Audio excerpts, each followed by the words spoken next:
Welcome to The Real Market with Chris Rising, the only podcast that brings the real estate conference panel to your headphones. You'll hear from superstars from every realm of commercial real estate, the biggest brokers, the most well-known architects, the largest investors, and the most visionary developers. We'll learn what they do, how they do it, and what drives their success. We'll discuss the latest trends across regional markets, capital flows, both national and global, and we'll explore technology's role in shaping all of them. We'll take a clear-eyed look at where we've been, where we are now, and what's to come. Real conversations, real experts, real insights. This is The Real Market. Welcome to The Real Market with Chris Rising. I'm really pleased to have Robert Thornburgh with me here today. He's the CEO of SIOR, which I think those of us who are in the real estate business very often see a broker come to us with a card that says SIOR. And if you've been around enough, you know it has to do with industrial and office real estate. But this is the first time I've had anybody who's the CEO of any of these organizations in real estate. I know Robert by reputation. I think we may have shook hands once or twice over the years at a conference, but he used to be a very senior partner at Kidder and ran his own firm before that. So I'm really pleased to have you here, Robert. I think we're going to have a lot of things to talk about, but most importantly, congratulations on your new role at SIOR. I appreciate that, Chris. Great to be here with you.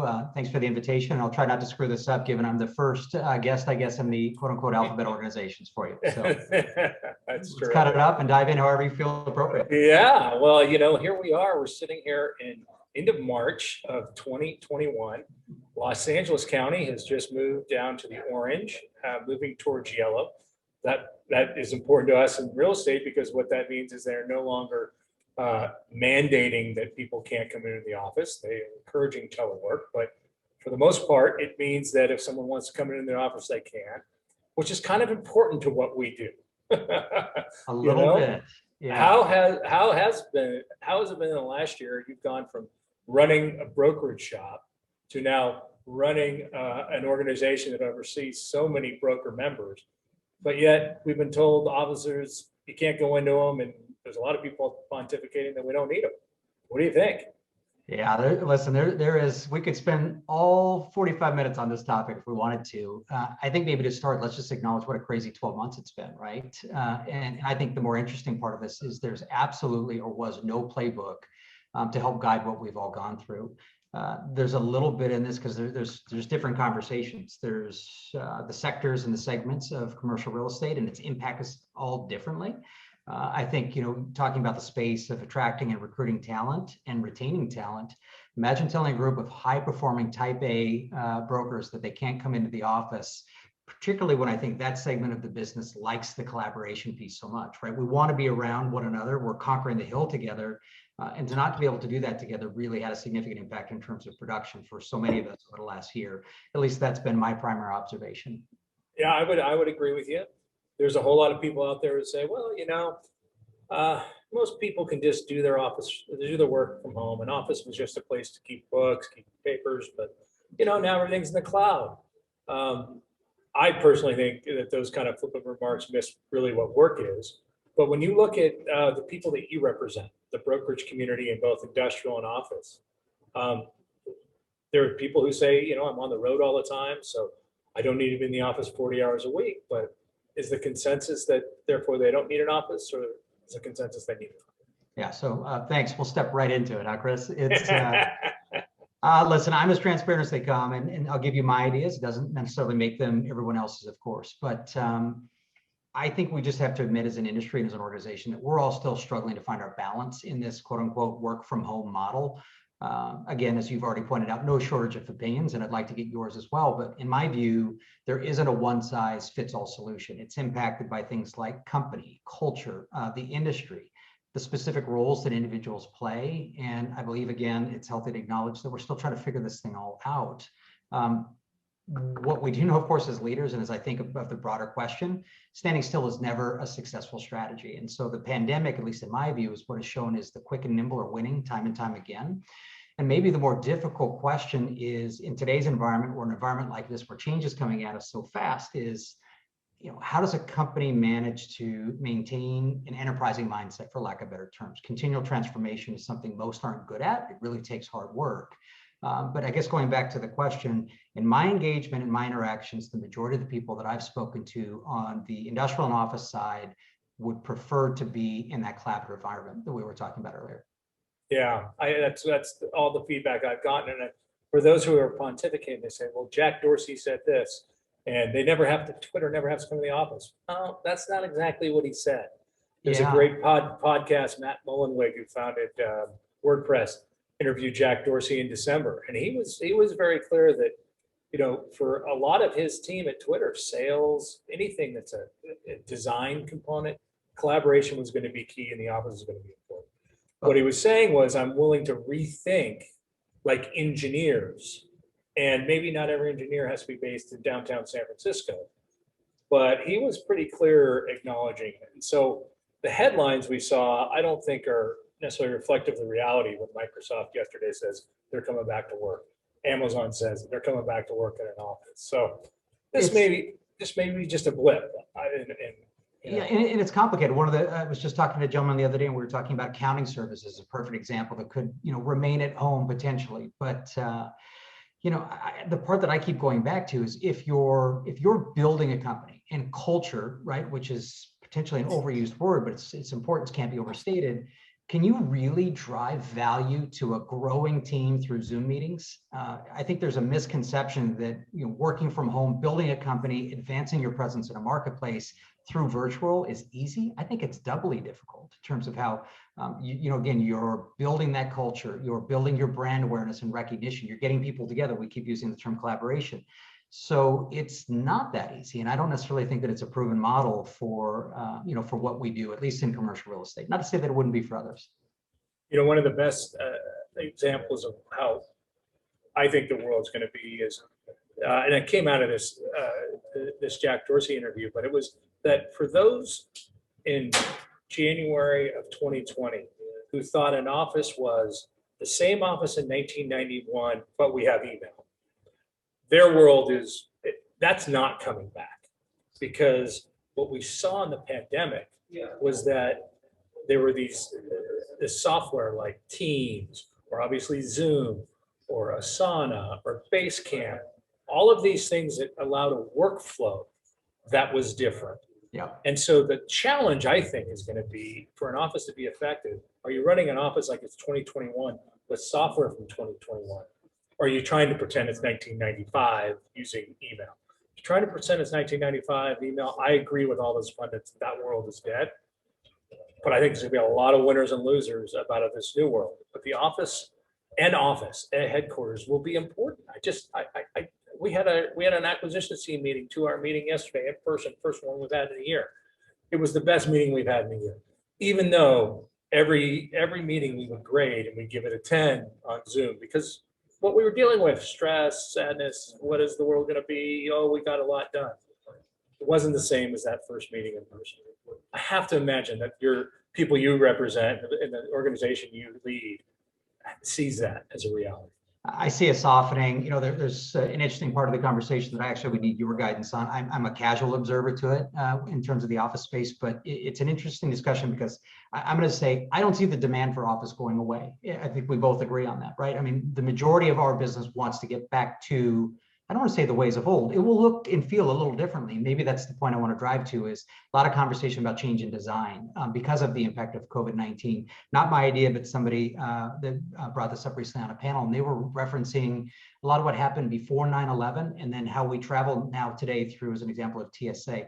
Kind of a crude comparison, but it was honest and it was impactful in terms of how he brought it forth. So a lot of conversations about how tech will be introduced and interlaced into office dealings, that interplay between privacy and facial recognition and health, and an area where I guess the question is, all required to have a health point of view now for office space. Some really fascinating conversations, but I don't think any of that takes away the use of office space and footprint in the next few years. Yeah, I mean, I want to talk about a lot of other things, but I do think that we're seeing in our buildings where we were and we continue to track the quality of the air, the light, the water.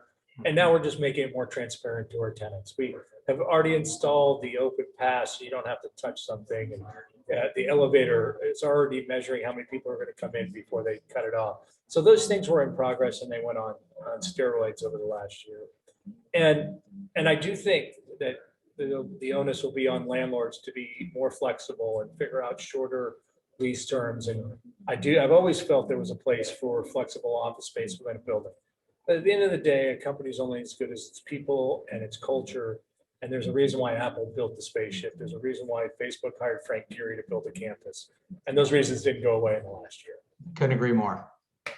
Well, I've made a lot of references to your new position at SIOR, and we kind of laughed about what's the appropriate way to say it. But I know this, it's a very important organization, which I have been involved with, both as a broker, when I was a broker, and then now as an owner of real estate. But why don't you tell our audience a little bit about what was appealing to you to leave a brokerage firm and join, and what you see as the role for SIOR? Yeah, there is.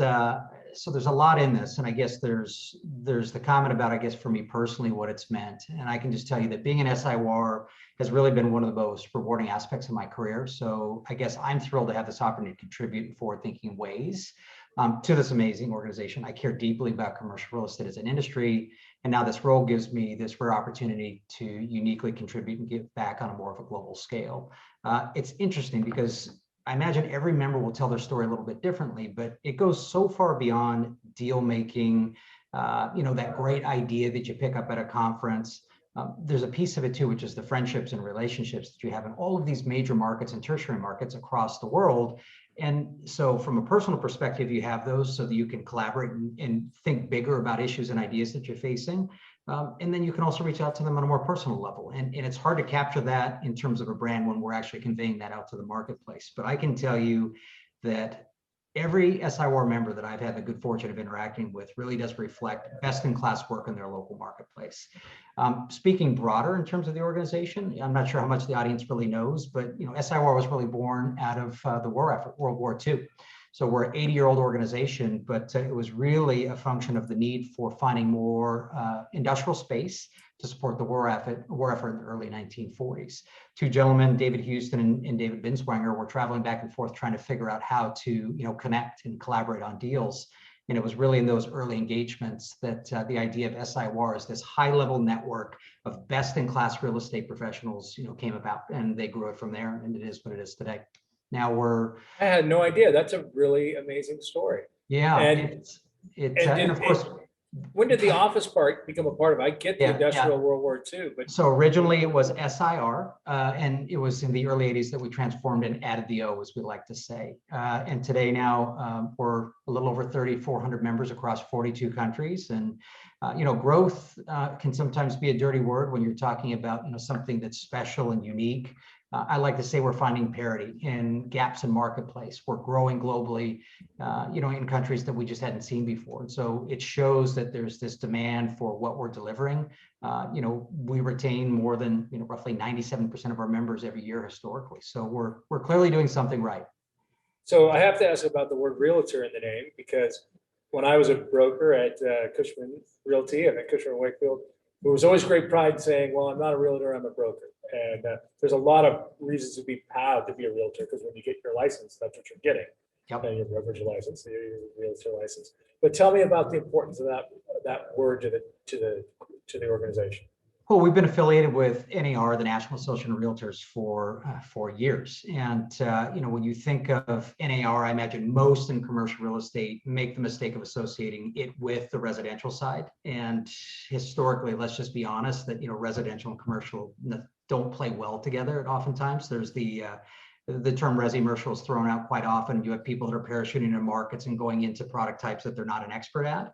So let me finish with, I'll table that for a moment. I want to come back to it. For us, NAR is an incredibly important relationship because of the lobbying efforts that they do. And so for us, it's of critical importance. We don't have the power and the influence to be able to go out and do what they do on a scale that they do. So we, as a byproduct of our relationship, now have a much stronger voice.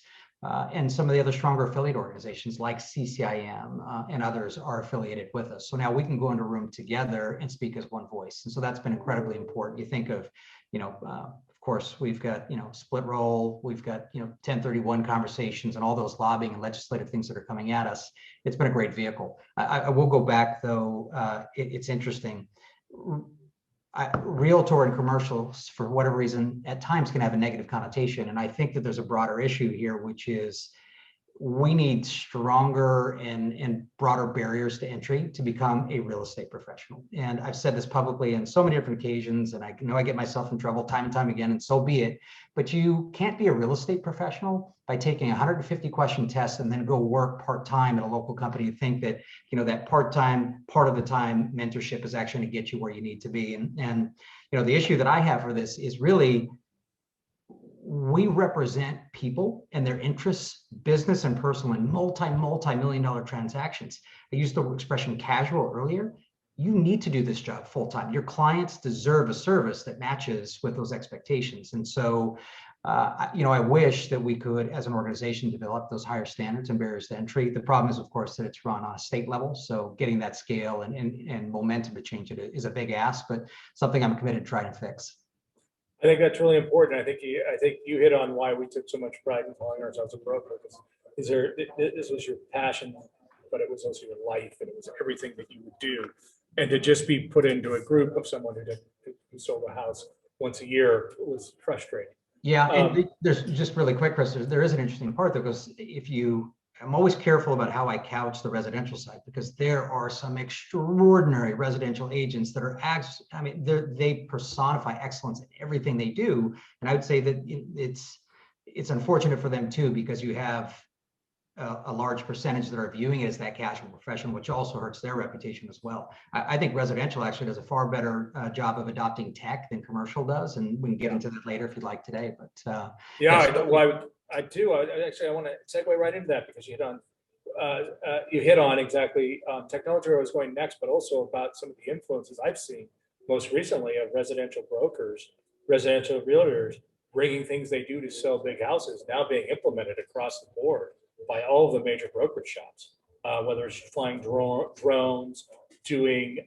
iPhone or GoPro tours. I mean, these started with residential real estate realtors, and to see now where commercial has gone, it's going to be tough for the small realtor to keep up. But they were the impetus for a lot of that. No question. Well, how about just walking through the front door? If you go through a residential tour, there's an electronic, a digitalized lockbox, which codes your information. It tells the listing agent how long you were there. So the information that's captured is meaningful in terms of a metric and getting back to the client. There's a security element to it. I know this is exclusive to industrial, but for vacant warehouses, more often than not, we're going through a set of keys in a construction lockbox that, the prior broker actually put in their pocket and ran out. And so now you're on the tour behind them. That makes no sense, but yet we're still doing, and that's just one antiquated, method that we're still adopting or using as commercial brokers. So, well, let's talk about technology and SIOR's role in helping the brokerage community get exposed to technology. And I've always found it's frustrating because there's it's all technology and no importance of the individual, and that's where the fight keeps going. Whereas I really think where we are is technology is giving the tools to the best brokers to be even better. But you look at things like VTS, and I've had Nick on my podcast with Ramito, and that started as people just filming space, and they've turned this into an amazing tech company that I find helps the brokers immensely when they deal with me as an owner of real estate. It's a great tool that any of the firms could use. What are you seeing out there in technology and how it could help your members? Well, isn't the most interesting part of this is that technology is available to all of us? It's almost that classic, what does it take to be successful in commercial real estate? Well, the answer to that question is there are no secrets to success. We all know what it looks like. And I think the same thing applies to technology. Although, and I'll try to get into this on a broader perspective, the quote that I heard a few months ago is that there's over 3,000 startup companies currently orienting themselves towards real estate, all from a tech perspective. So that's VC money getting thrown, this race to scale to try to fix this big gap that we have potentially, or the void in tech. In fact, someone the other day just asked me this very question: what keeps me up at night when it comes to our profession? And this conversation is absolutely it. Yet, from my perspective, I can't think of what would be a more interesting time to be involved with commercial real estate. This reinvention that you're talking about it's occurring all around us, and unique opportunities emerge as a result of it, right? It's that sense of innovation and revision, or I would refer to it as line blurring, which is inspiring to me. We can talk about kind of the obvious. There's AI and there's blockchain and there's virtual reality and big data. And we can all agree that this is going to have a profound impact on us. It already is, from construction and research and design, and the list goes on. But I think what's interesting is anything with a repetitive process is at risk. And we've seen multiple industries that have been impacted by disruptive forces with a base in technology. So I say it differently. Someone actually just found a better way to deliver a service to the consumer, though, right? And when you think of commercial real estate, aren't we a consumer business, which basically means we're just as susceptible to these disruptive forces? Now, I'm not going to say that the role of brokerage is going away, far from it, but we'll get to, I think, the point of this conversation. For today's real estate professional, or maybe more importantly for tomorrow's, you've got to be paying closer attention to this. If you don't, I think the broker that just says, oh, this, and is dismissive of this tech that's coming at us, this tech wave, I think they could potentially be out of business in 5 years because of the pressures, because of the client expectations. And it touches communication, it touches marketing, it touches building and design. I mean, so, again, the list goes on and on. Just maybe a quick plug for a good friend of mine, Michael Beckerman at CRE Tech. If anyone's looking to be more than just that casual observer in this, he has a wonderful blog. He's got a great group of friends that he's built in the profession, and he wants to try to help. I mean, he's just one of the most giving human beings with his time. So again, it's Michael Beckerman at CRE Tech, and be sure to look him up for those that are interested. We've had Michael. I've had him on the podcast. I'm okay. a big fan of his as well. I've spoken a lot of his things and just did something recently. I agree with you. I think what I like about his approach to it is he doesn't come from a real estate background, far from it. He comes from a PR background. And what he's trying to do is just give people the tools that are out there and access to them. Yep. And not saying this shop does it better than another shop or vice versa. Yeah, agreed. We I guess, tell me, we can keep going on this conversation, but I still think one of the most fascinating aspects of it is we have these models that are out there, but yet many of us are slow to adopt. And we're just starting to talk about the impact of tech, but there's a broader conversation for our industry and all the things that are coming at us. When you think of M&A and legislative and sustainability and even solving for diversity and inclusion, which is a huge issue and something we have to address. But when I think of strategy and business today, I think what we're going to see more of is thinking creatively and breaking old ways is really going to become more prominent than we've ever seen in our business. And I was actually talking to a gentleman the other day who runs a major industrial shop. And it was fascinating because what he was telling me is all the work that they're doing to integrate different teams. Basically, the idea was getting the best data to the market the fastest, but that's not a new idea. But everything that he was talking about was finding the perfect tech-driven platform to achieve it. And they're evaluating existing systems and infrastructure from top down. They have a plan and a goal to hire a chief data officer before the end of the year. I mean, it was just, you could tell from having a conversation, this company was fully committed. They were all in. And what's so odd about this conversation, Chris, is when you talk to another company or another leader, and they're just completely lost. They haven't even taken the time to think about it. So maybe this is actually a convenient place to pause for a moment. But if you believe that the landscape is changing and it's changing rapidly, how often do you and your leadership teams have meaningful conversations about this very same topic? And of course, I'm posing the question not to you, but to our audience, because I guarantee that your competitors are, which means that the playing field is adapting with or without you. Maybe this is the point that I think is the most fascinating. It's worth noting that if you're actively engaged here, I only see upside potential.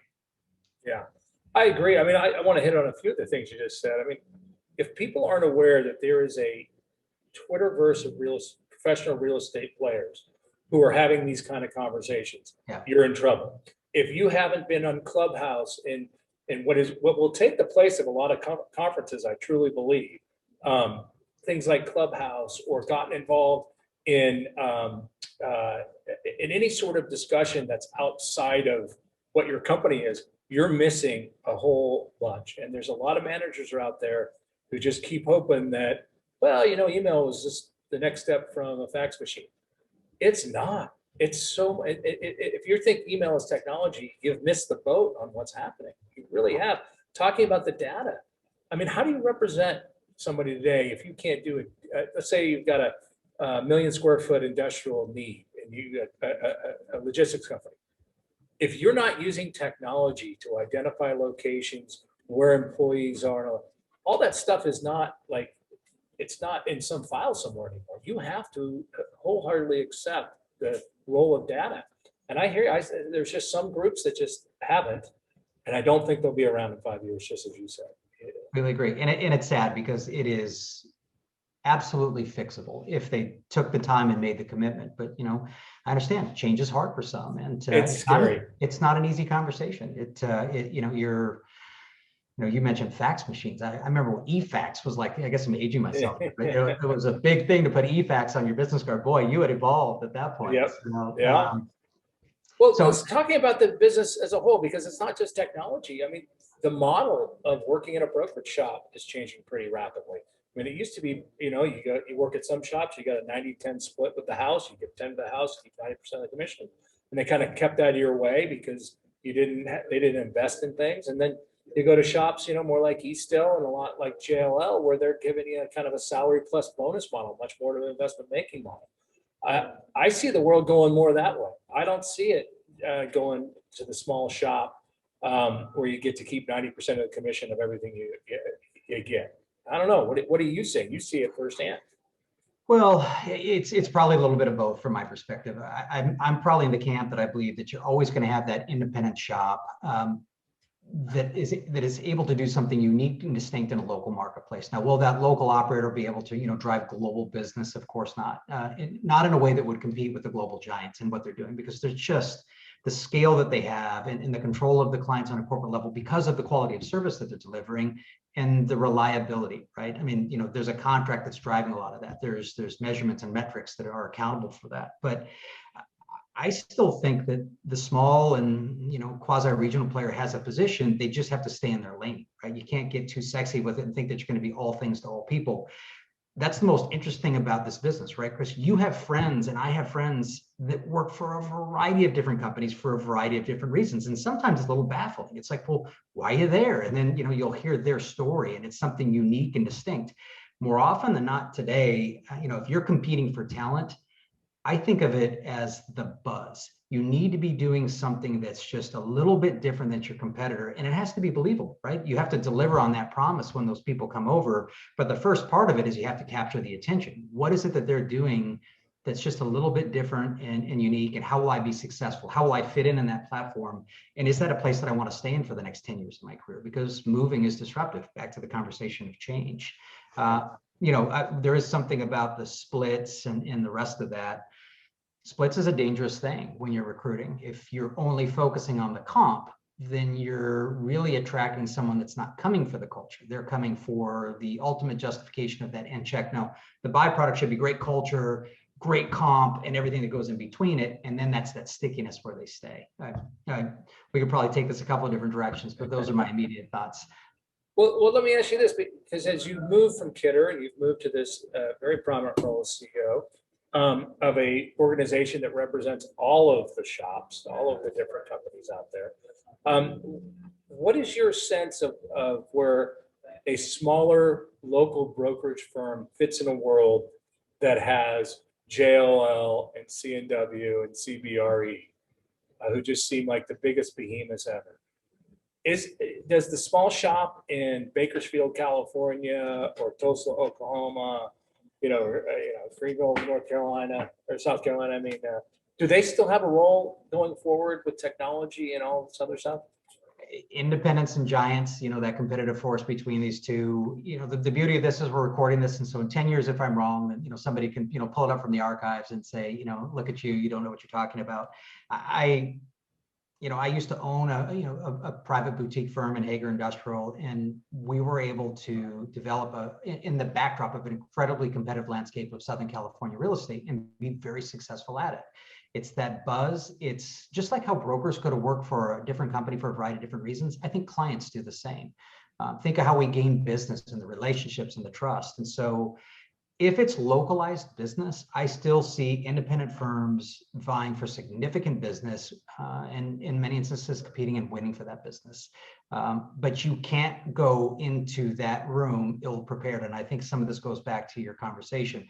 Those that are ignoring technology, those that aren't looking at their brand recognition. You mentioned something about social media, which would be fun if we can get back to it here in a little bit. But if they're not playing in that space today, you are not going to be relevant in the next 3 to 5 years. There's this whole new group of decision makers that are coming in that are paying attention to that in ways that we've just never seen before. So I'm going to phrase it this way. Those small, medium, and regional firms that are really close, intimately paying attention to all these trends and are helping lead them, I think that absolutely will continue to have a significant place in the landscape for commercial real estate. Well, let's go right into social media, because I am just amazed, and it's being driven by a lot of the 30-year-olds I see out there, but how things like with the Jobs Change Act of 2012, people are soliciting accredited investors. And to be honest, we've started to do it too, because the competition's there. That's driven by a social media driven audience, mostly millennials, some Gen Z. And I have to think that the brokerage shops trying to get clients are also diving into social media and diving into, as I said, I mean, I'm just amazed by Clubhouse. I've enjoyed Clubhouse immensely and tried not to have to say anything when I'm on it, because I just learn. But these kind of these tools for social media in the last year have just exploded, in my opinion. Yeah, and kudos to you. I see you on Twitter, and you're out there engaging, and so it's always fun and sometimes surprising who you bump into. There's social media, there's marketing, there's PR. Let's just call it this really broad-based external messaging or communication plan. And there's two camps of conversation. There's what your firm is doing, and there's what you're doing personally. And I think for any transactional broker in the marketplace today, your individualized brand is just as important, if not more so, than say the company that you're working for, because and this is a stat that's been repeated on more than one occasion, but before a decision maker decides that they're going to hire you, what's the first thing that they do? Well, they Google your name. And if they only find I'm going to call it a quasi rushed bio on a particular company's website, I don't know if they're going to be engaging. But if they see your LinkedIn profile, they see you on Twitter, and they've got multiple options to basically click through, they're going to see that word engagement. And it's really never been more important. And there's something else too. It's the speed and the amount of content that's really forever altered our landscape. This whole space is now 24 hours a day, 7 days a week, and I think you'd agree with that. Oh, it absolutely is. I mean, I think there's so many benefits from being work from anywhere at times, where you can open your iPhone or open your laptop and get a lot of work done. It doesn't take away what we were talking about with the importance of a headquarters office, but it also has allowed individuals to be their own marketing department, their own editor, their own blogs, and their own just like podcasts like here. And it's amazing. And I just think if you're not there, it doesn't mean everybody has to have their own podcast or everyone has to have their own blog, but if they're not engaged, just don't know how you're successful. Yeah, and so I was going to reference what you're doing with your podcast is just a perfect example, and I'm sure you've done this before with some of your other guests. But for someone that hasn't stepped into this, it's scary. It's kind of like public speaking. If you haven't done it, imagine standing in front of 1,000 of your peers and being asked to give a presentation. I mean, that's a tough thing to ask, and social media is just, if not more so, because it lives digitally. So there's this fear of making a mistake. And I got to tell you, I mean, I stepped into it with no guidance, and I made mistakes. And so I guess I would just really counsel or encourage the audience, don't be afraid of making those mistakes, because you're going to learn. You're going to get better at it time and time again. And there's so many examples of people out there that are doing incredibly well. So you already have a leg up. You can look at it in an assortment of real estate professionals. There's lists that you can actually pull up and see the body of work that they're doing. So there's no excuse to engage. Even if you're fearful, take the first step. I always say LinkedIn is a really safe place to play around, and you kind of get a feel for it. As your confidence builds, then you'll move into a Twitter or Clubhouse is great, because you can really sit in there and just get an amazing amount of information. So and some big players. I mean, some really big players. It's Elon Musk, but there's a whole lot of others who actually spend time there that I'm just amazed at. Yeah, but still, kind of like the technology conversation. Can you imagine 5 years from now being a leading real estate professional, whether it's office or industrial or retail or multifamily, and not playing in this particular space? So it's not going. Well, let me ask you, I got to take a little detour on our conversation. All So right. we're a couple of Gen Xers. As I understand, were a Midwestern guy from Minnesota who found his way to be an Aztec at San Diego State, and which is a wonderful school for real estate. I have to say, over the years, I've just some really, really quality people who went to San Diego State in the real estate business. And you also kind of you got a master's in theology, I believe, and then you got an MBA, right? MBA degree in biblical studies, not a master's, but I'll take it if you say so. But I mean, you didn't start necessarily at age 18 or 20 saying, I'm going to be a commercial real estate broker, or I'm going to be a owner of real estate, did you? I mean, what was your process?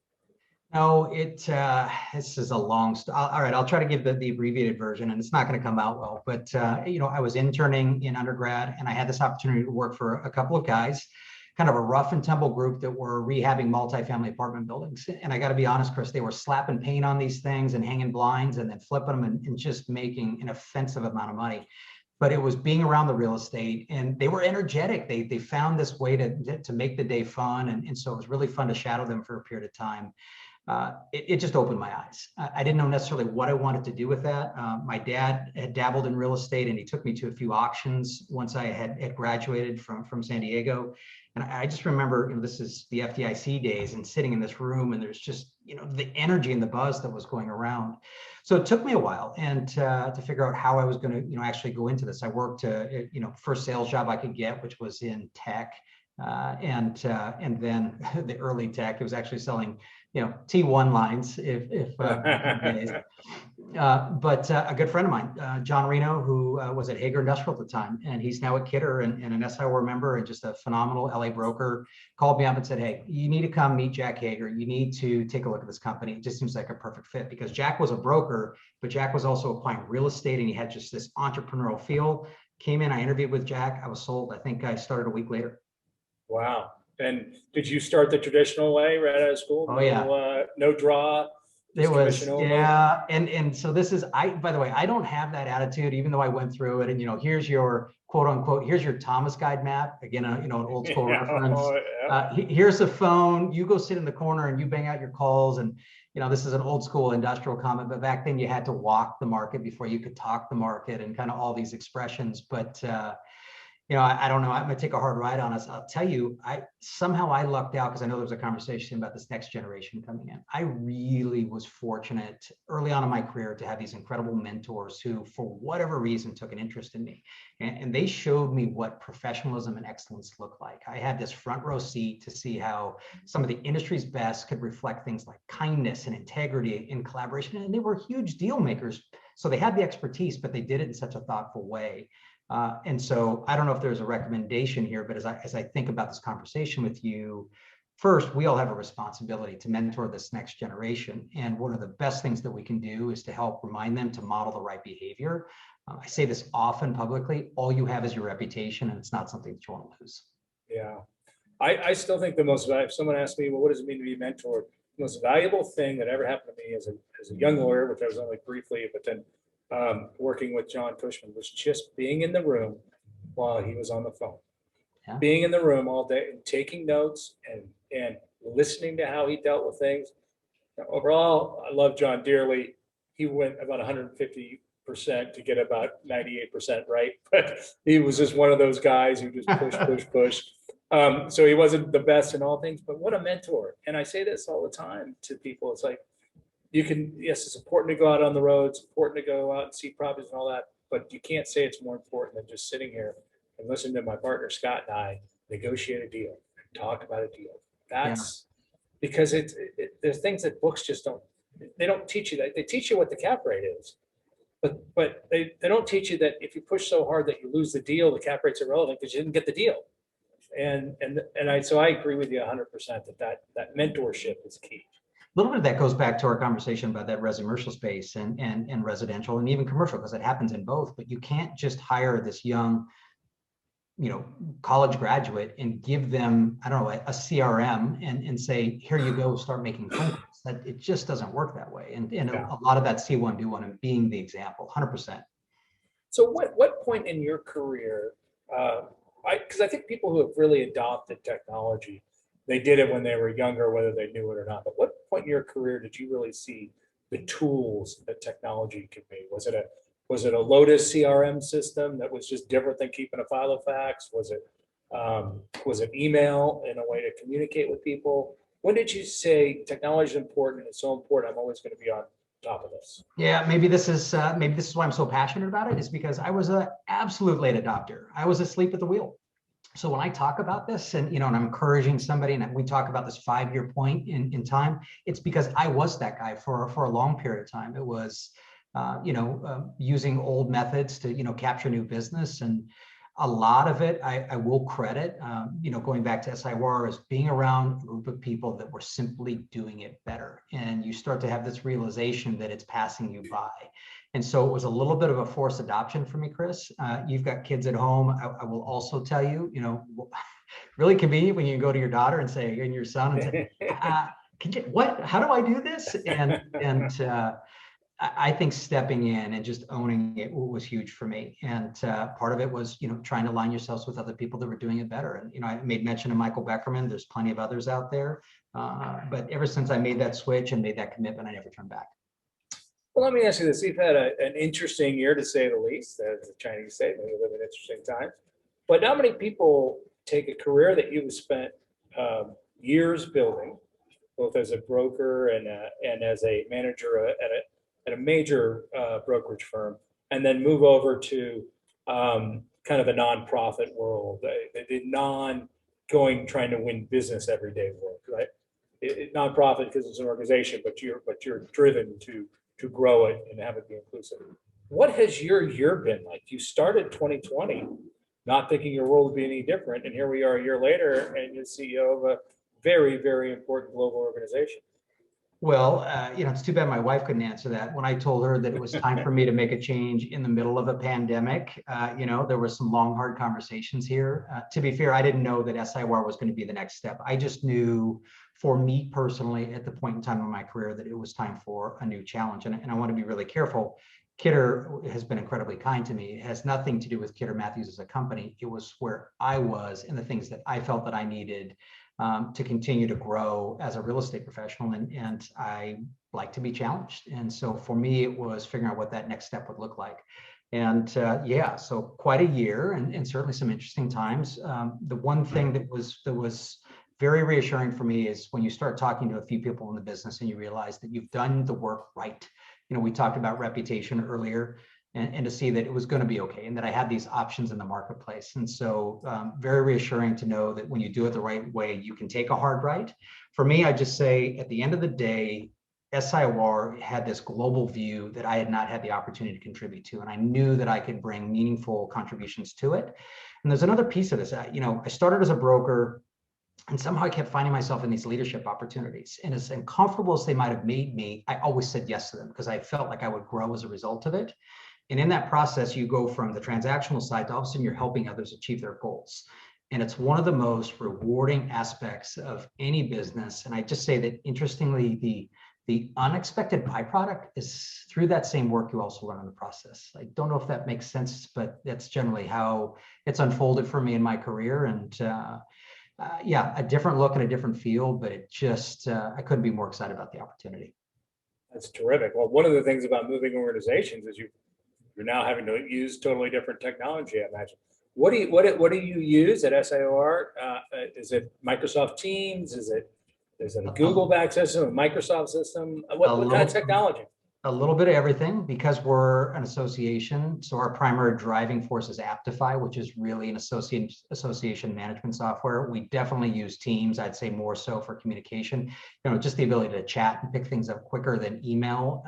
By the way, it's really fascinating. Somebody was talking about the end of email the other day, and it was just an Cal Newport, wonderful book. I don't know if you've read it. I haven't, but I just finished it. It is fantastic. Okay, I will. So I will read it and I will follow up with you. But in terms of SIR, we have just an incredibly talented person by the name of Mike Roberts, who runs our IT. And in fact, one of the first meetings that I had when I took on the job was with Mike, and we talked and we looked at everything from 30,000 feet down to basically ground level.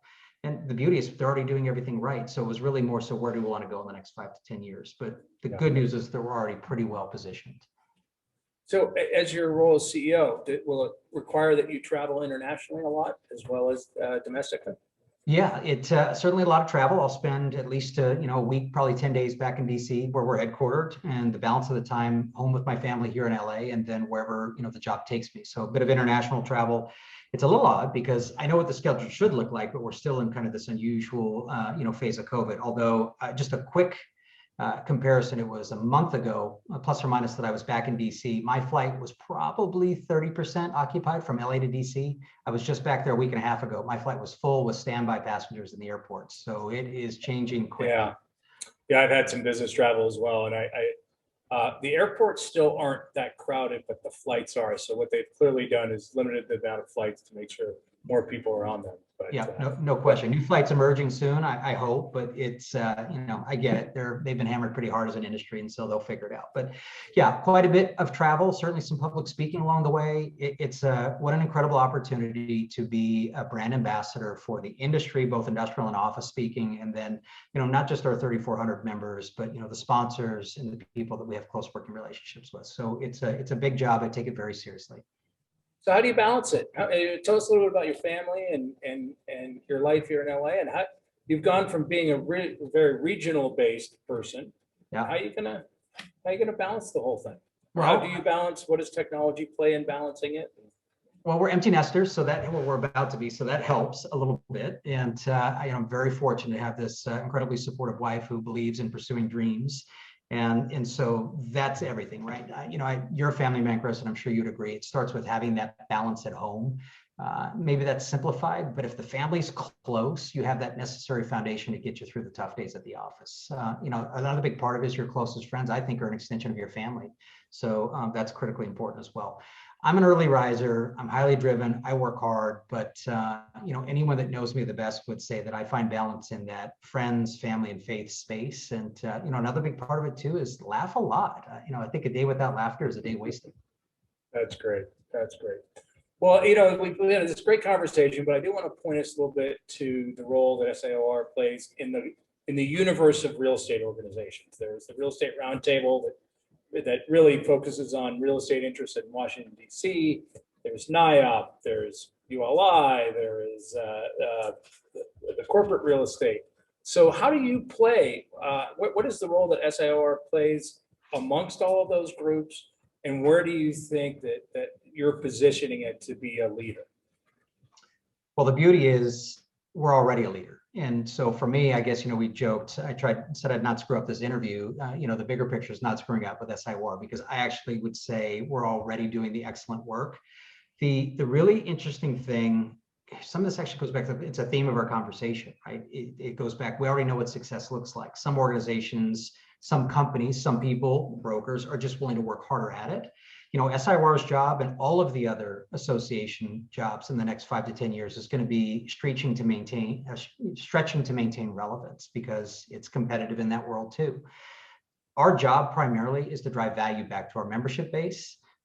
So there's those 3,400 members across the 42 countries that I've talked about. But another part of it too is this emerging group of real estate professionals that we've talked about, and mentoring that part of this next gen that's coming in. And then, of course, those sponsors and those industry relationships we have. So it's a big job that extends globally, but it's about driving value back to that group. So the job is doing it better than the rest. We've been very fortunate. I'll tell you just quickly, because I don't want to make this an infomercial, but we're ahead of the curve. It was 3 years ago that we combined a group of leaders and our board of directors who have just committed themselves in a different way. Their commitment and their ideas and their focus on taking SIOR forward in unique ways is nothing less than extraordinary. So some of that goes back to culture. Again, it's a group that wants to do excellent work. They've got ideas, and we always say that there are no bad ideas when we get into rooms. We really live and believe that. And we don't want to just hear from our members, the young professionals, every segment of our business, what's happening in the marketplace, someone that's tech proficient and making sure that they have a perspective, global members that are talking about changes there, because of course what's happening overseas is potentially different than what's happening here domestically in the US. So I'm not trying to bail out of the question, but I think it's really about doing that same body of work with excellence. It's paying attention to trends, being a leader, being a voice. and making sure that we continue to deliver a platform where all of these members can come together, share ideas, find a home for that client that needs to go to a different market where they can't represent them, find high-level education, and the list goes on.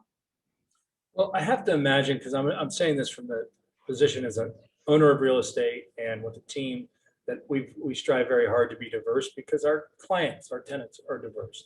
But it would be disingenuous if I didn't admit that it is very hard to find, not to attract. I don't think it's hard to find because I think they're out there. It's hard to attract women and minorities to come into the real estate business. Yeah, it just, whatever doors that weren't open on the ownership side, we tried very hard to burst open. Having been a broker, brokers have the same challenges. The thing that I keep questioning is, wait a second, when we go tour a space, I get it. When I worked for John Cushman in the 90s, it was the CEO and John Cushman, and I was carrying a briefcase, and they were going to decide where the space was going to be, and it was going to be one of three places next to the CEO's golf club, home, or town club. That's where it was going to be. Today we do tours. It's usually a group of 5 or 10 of a HR group. It's usually more women than men. It's usually a very diverse group trying to create the greatest space. But yet the brokerage industry, much like the ownership of real estate side of the business, is still far tilted towards white male. What are we going to do to have the brokerage industry reflect what the United States looks like? Yeah. So listen, isn't it just insane that it's 2021 and we're actually having this conversation? Again, and to be fair, 2 white males on a podcast talking about this. And so I want to be clear, I would not pretend to have all the answers, but I'm so encouraged by the momentum and the power of the conversation that's occurring. I talked to Ken McIntyre, who's the CEO of Reese, just a few weeks ago. And so we're trying to find new and unique ways to support the extraordinary work that they're doing to try to solve for this. The part that's just crazy to me is you can't have a leader and a culture that expresses a position publicly, yet does nothing internally to match those statements. And that's still happening, every day. So there has to be open discussion and vision and really meaningful work to support the change that's still needed here. And so I very much appreciate you asking the question, or at least raising, the topic. We're working incredibly hard to try to figure out, and what I'm being counseled is the importance of catching this next generation at the tail end of high school, committing to finding them through college in some capacity, and then making sure that we're there for when they emerge into the job market, that we can actually be, we're basically connected and touching base with them at 3 unique points in their career. But if you can do that right, what I'm hearing is that we can actually make that change occur. And of course, listen, there's a lot more into this. You've got to turn policies into real action that are led from the top. That's mentorship that we talked about.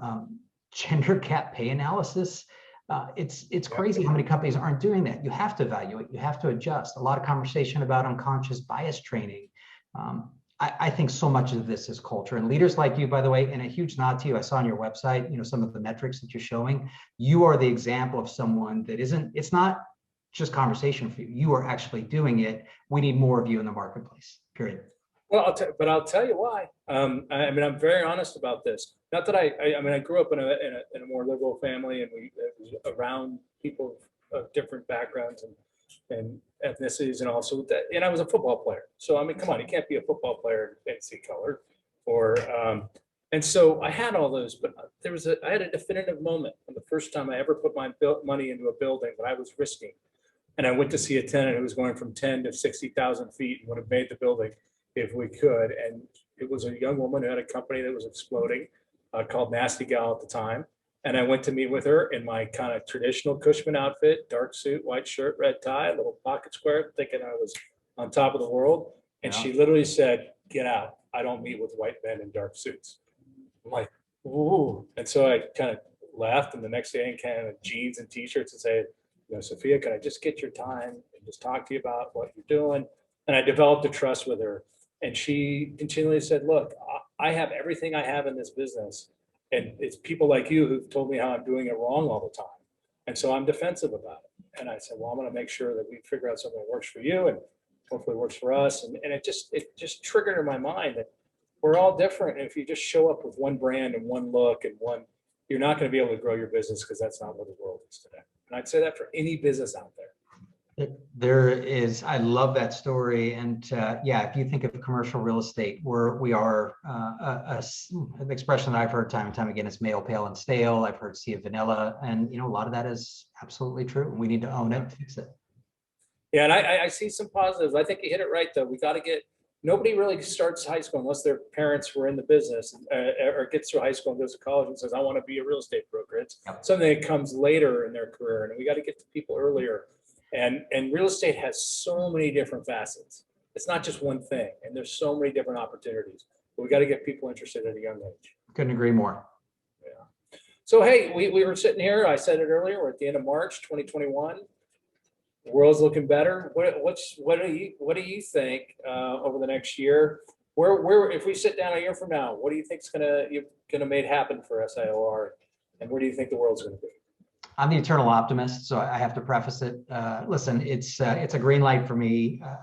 Not to say that it's going to be perfect and not without challenges, but in the recent travels that I've had, there is a kind of reemerging excitement. I used that expression buzz earlier, and I just took a look at some of my travel schedule for some of the events that are happening. There's a tempo that's picking back up that feels like the days of old. So when we can really start traveling, we get past some of these remaining vaccinations that are so crucial. I got to believe we're back in a really robust and dynamic way. So, it might be that I might be dialing in with you, Chris, somewhere, overseas or back east, but I think we'll both be smiling. I think we'll be saying that we're blessed and fortunate to be in this business. And, that's my view. Terrific. So you think you'll go back to having events? I mean, I've gone to some great SIOR events over the years. So you think those will come back once it's safe and healthy for us to do so? So between now and the end of the year, there's no question. I think we're going to see in-person events. They might look a little different. There's going to be social distancing, and it's going to be governed in great part by the municipality, local rules and regs that are driving that. But we've got our Fall World Conference in Nashville. I think it's going to be, if the environment allows us, I think it will be record-breaking attendance. I think there's so much pent-up demand to just get out and want to see friends, and maybe conversation for us finishes the way we started a little bit. But this is a interpersonal, relationship-driven business. People just want to be around that collaboration piece and seeing friends in the business. And so I think it's going to be bright. There are a lot of events being planned with a variety of different organizations right now. They're all saying August, September, they're going to be in person. So it's encouraging. That's terrific. Well, Robert, I've loved having you on the Real Market. You are someone I'd like to bring back in a year from now and just see how the world's changed. Well, I'm glad to know I didn't screw it up, Chris, but I really appreciate the time. Well, this is wonderful. And please remember to subscribe to the Real Market podcast. You can do it on any of the podcast platforms, Apple, Spotify, and don't forget to follow us on Twitter @Chris Rising. Thanks so much.